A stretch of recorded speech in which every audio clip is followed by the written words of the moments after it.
नमस्कार, मैं हूं सतीश एलिया। आज हम बात करेंगे मध्य प्रदेश और भारतीय जनता पार्टी की राजनीति में आए एक ज़बरदस्त सुनामी की। सुनामी इसलिए क्योंकि भारतीय जनता पार्टी की एक सूची ने कल मध्य प्रदेश की राजधानी भोपाल और समूचे मध्य प्रदेश के अलावा कांग्रेस में भी और अखिल भारतीय स्तर पर भारतीय जनता पार्टी में एक राजनीतिक हलचल को बहुत तेज कर दिया था। कल प्रधानमंत्री नरेंद्र मोदी भोपाल में थे और कार्यकर्ताओं के महाकुंभ को उन्होंने संबोधित किया। करीब 10 लाख लोगों की भीड़ जुटाने का दावा किया गया था। उतनी भीड़ तो नहीं जुटी, लेकिन एक बहुत बड़ा कार्यकर्ता सम्मेलन था जिसमें मोदी जी ने युवाओं का आह्वान किया, कार्यकर्ताओं का आह्वान किया, अपनी योजनाओं का बहुत जिक्र किया और इसके बाद वो राजस्थान के लिए यहाँ से रवाना हो गए।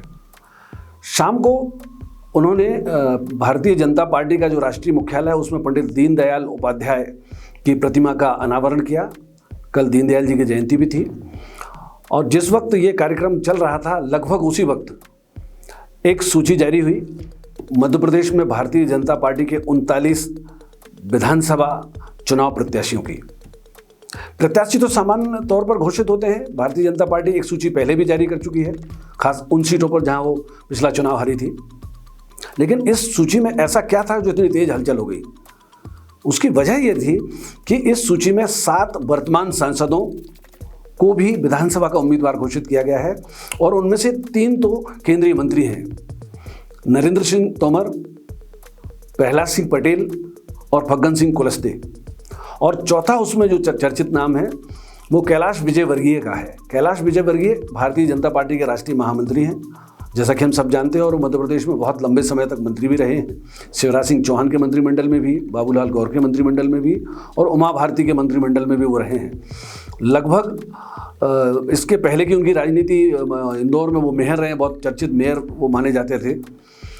एक तरह से ये कहा जाए कि ये जो चेहरे हैं 7 सांसदों को जो मैदान में उतारा है, जिनमें से 3 केंद्रीय मंत्री हैं, उनमें से जो तीनों केंद्रीय मंत्री हैं वो और कैलाश विजयवर्गीय भी मध्य प्रदेश के जो वर्तमान मुख्यमंत्री हैं, जो लगातार करीब 18 वर्षों से मुख्यमंत्री हैं, उनके समकक्ष हैं। और बीच बीच में भारतीय जनता पार्टी की राजनीति में इनके नाम भी बतौर मुख्यमंत्री के चलते रहे हैं।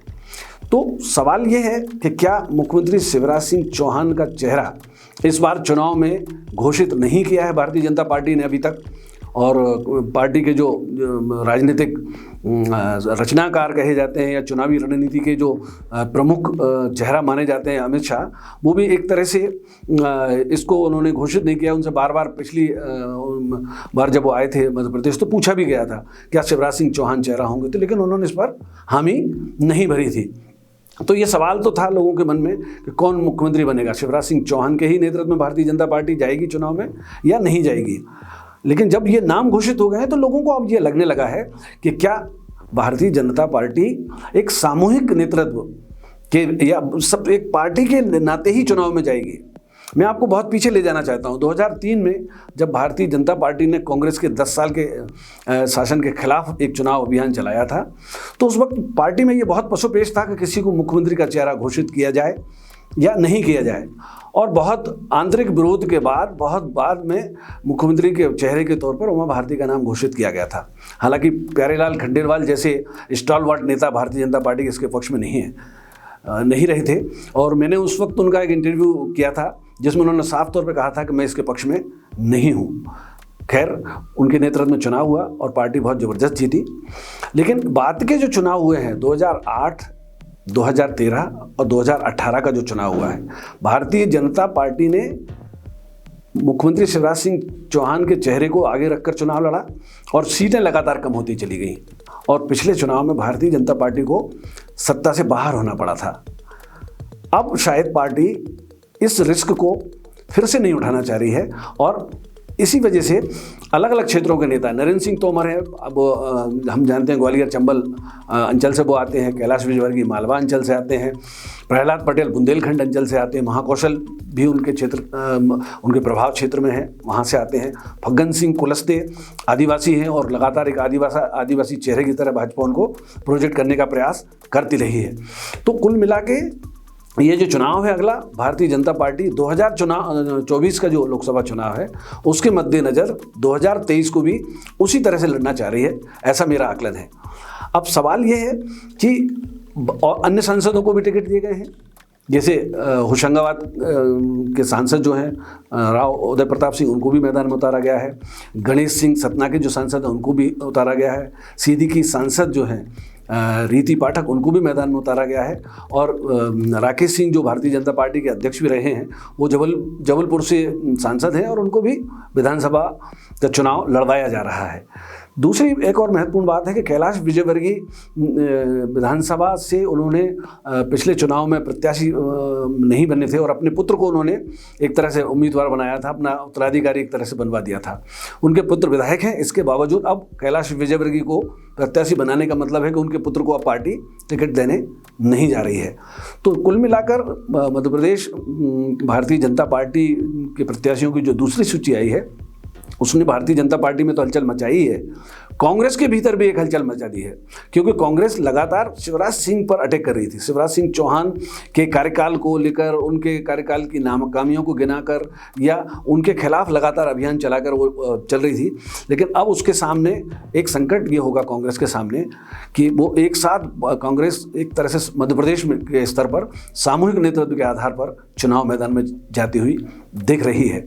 और ऐसे समय में जब नरेंद्र मोदी खुद भोपाल में थे कल और उन्होंने इसका संकेत बिल्कुल भी नहीं दिया था, और उस सूची को आप अगर गौर से देखेंगे तो एक और चीज़ उसमें दिखती है, उसमें स्पष्ट रूप से ये लिखा है कि ये 13 सितंबर की हुई बैठक का फैसला है।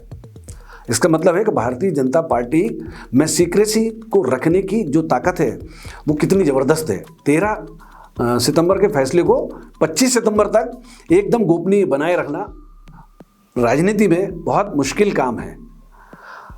एक चीज़ और भी रही है, कल जैसे प्रधानमंत्री जी ने मध्य प्रदेश की योजनाओं के बारे में बहुत ज़्यादा बात नहीं की, बल्कि राष्ट्रीय योजनाओं की उन्होंने लगातार बात की। उन्होंने लाडली बहना जैसी योजना, जिसको शिवराज सिंह चौहान को एक गेम चेंजर के रूप में प्रस्तुत कर रहे हैं, और वो लगातार प्रचार अभियान में आप देखेंगे तो वो लाडली बहना जो स्कीम है वो सबसे आगे जा रही है। लेकिन नरेंद्र मोदी ने कल उस योजना का या मध्य प्रदेश की जो योजना है उनका बहुत ज़्यादा जिक्र करने के बजाय केंद्र सरकार की योजनाओं पर ही उन्होंने फोकस रखा। महिला आरक्षण के लिहाज से अगर इस सूची को देखें तो इस सूची में 39 उम्मीदवारों की सूची में 6 महिलाएं हैं। ये 16% के करीब होता है। लेकिन जब पूरे 230 प्रत्याशियों की सूची आ जाएगी तो मुझे लगता है कि भारतीय जनता पार्टी महिलाओं का प्रतिशत निश्चित रूप से बढ़ाएगी।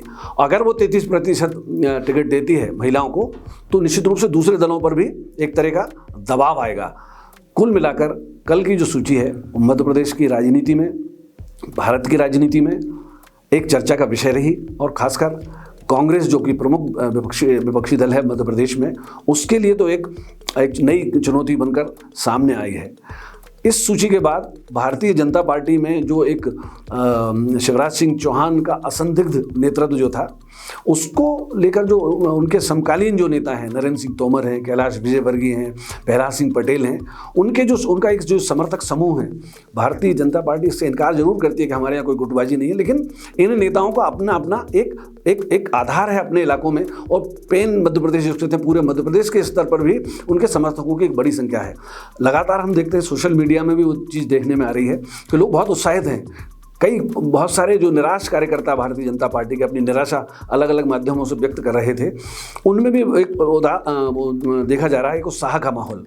खासकर इंदौर की हम अगर बात करें तो इंदौर में अभी पिछले दिनों में कुछ भारतीय जनता पार्टी के बड़े नेता, बड़े चेहरे जो मंत्री भी रहे हैं और अलग अलग पदों पर रहे हैं, उनमें वो कांग्रेस में चले गए हैं। तो एक मुझे लगता है कि ये प्रयास भी भारतीय जनता पार्टी के केंद्रीय नेतृत्व का रहा होगा कि इन लोगों को मैदान में उतारने से, नरेंद्र सिंह तोमर, प्रहलाद सिंह पटेल, राकेश सिंह, इनको उतारने से जो क्षेत्रीय स्तर पर जो एक पार्टी छोड़ के जाने की एक प्रवृत्ति सामने आ रही है, या लोग जो कार्यकर्ता छटक रहे थे कहीं, तो उनको भी सहेजने की मुझे लगता है कि कोशिश की जा रही है।